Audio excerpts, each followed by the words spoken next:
ওয়ালাইকুম। মহার্ঘ ভাতার সর্বশেষ খবর যা বললেন শিক্ষা উপদেষ্টা।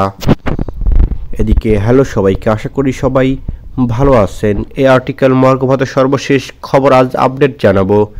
দেশের বর্তমান অর্থনৈতিক ও সামাজিক প্রেক্ষাপটে মহার্ঘ ভাতা সকল শ্রেণীর চাকরিজীবীদের জন্য ব্যাপক গুরুত্বপূর্ণ, বিশেষ করে এমপিওভুক্ত শিক্ষকদের জন্য অত্যন্ত প্রাসঙ্গিক। সম্প্রতি অনুষ্ঠিত একনেকের দ্বিতীয় মিটিংয়ে শিক্ষা উপদেষ্টা ডক্টর ওহিউদ্দিন মাহমুদের বিষয়ে বেশ কিছু তথ্য তুলে ধরেছেন। চলুন বিষয়টি বিস্তারিত জেনে নেই। মহার্ঘ ভাতার সর্বশেষ খবর নিয়ে শিক্ষা উপদেষ্টার বক্তব্য। এদিকে গত 8 জানুয়ারি 2025 তারিখে এনএসসি সম্মেলন কক্ষে একনেকের দ্বিতীয় মিটিং অনুষ্ঠিত হয়েছে। এই মিটিংয়ে শিক্ষা উপদেষ্টা ডক্টর ওহিউদ্দিন মাহমুদ উপস্থিত ছিলেন এবং একনকে পরবর্তী সংবাদ সম্মেলনে শিক্ষা খাতের বিভিন্ন বিষয় নিয়ে বক্তব্য রাখেন। এদিকে ডক্টর মাহমুদ জানিয়েছেন যে 2025 সাল থেকেই এমপিওভুক্ত স্কুল কলেজ শিক্ষকদের স্বয়ংক্রিয় বদলি প্রক্রিয়া শুরু হবে। এটি দেশের শিক্ষা খাতের জন্য একটি বড় পদক্ষেপ বলে মনে করা হচ্ছে। তিনি বলেন, এই বদলি প্রক্রিয়া স্বয়ংক্রিয়ভাবে হবে এবং এতে নারী পুরুষের সমতা এবং বাড়ি থেকে দূরত্বের মতো বিষয়গুলো বিবেচনা করা হবে। এদিকে মিটিংয়ে মহার্ঘ ভাতা সম্পর্কে আলোচনা হয়।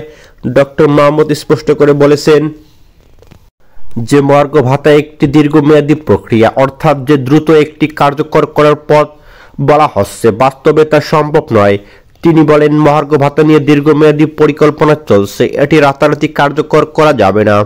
এদিকে জনপ্রশাসন মন্ত্রণালয়ের সিনিয়র সচিব উল্লেখ করেছেন যে 2-3টি মিটিংয়ের মাধ্যমে মহার্ঘ ভাতা কার্যকরের সিদ্ধান্ত নেওয়া হবে, কিন্তু এখনও এই বিষয়ে কোনো চূড়ান্ত মিটিং হয়নি।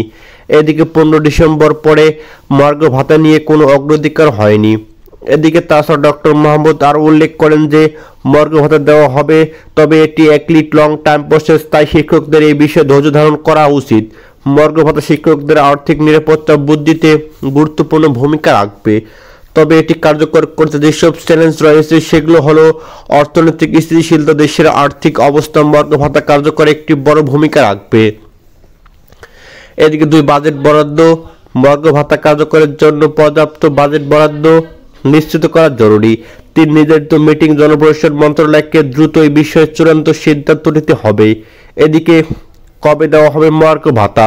উক্ত সভার পরেই সম্প্রতি 9 জানুয়ারি 2025 সরকারি কর্মকর্তাদের জন্য মহার্ঘ ভাতা আগামী 30 জুনের মধ্যেই ঘোষণা করা হবে বলে জানিয়েছেন জনপ্রশাসন মন্ত্রণালয়ের সিনিয়র সচিব ডক্টর মোহাম্মদ মোখলেসুর রহমান। এদিকে বৃহস্পতিবার সচিবালয়ে সাংবাদিকদের এক প্রশ্নের জবাবে তিনি এ তথ্য নিশ্চিত করেছেন।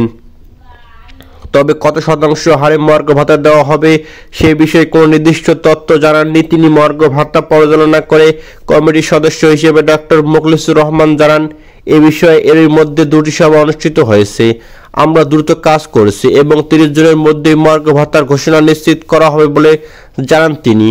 এদিকে পেনশনদের অন্তর্ভুক্তি। এবারের মহার্ঘ ভাতা পেনশনারদের জন্য প্রযোজ্য হবে বলে উল্লেখ করেন তিনি। আরও বলেন, মহার্ঘ ভাতা ইনক্রিমেন্টের সময় বেসিক বেতনের সঙ্গে যোগ হবে। এদিকে প্রণোদনা অব্যাহত থাকা নিয়ে প্রশ্ন। বর্তমানে সরকারি কর্মচারীদের জন্য চালু থাকা 5% প্রণোদনা মহার্ঘ ভাতা ঘোষণার পরেও অব্যাহত থাকবে কিনা এ বিষয়ে নির্দিষ্ট কোনো তথ্য পাওয়া যায়নি। এদিকে এই বিষয়ে মন্তব্য করতে পারেননি ডক্টর মোখলেসুর রহমান। তিনি আরও বলেন, এটা অনুমান করা ঠিক হবে না, অর্থ উপদেষ্টা এবং অর্থ সচিবের সঙ্গে কথা বলতে পারেন। এদিকে সর্বশেষ মহার্ঘ ভাতা সর্বশেষ খবর আজ জানতে পারা গেল, সরকারি কর্মচারীদের আর্থিক সুরক্ষা নিশ্চিত করতে মহার্ঘ ভাতা শীঘ্রই কার্যকর হবে, তবে কত শতাংশ হারে ভাতা ঘোষণা করা হবে এবং প্রণোদনা অব্যাহত থাকবে কিনা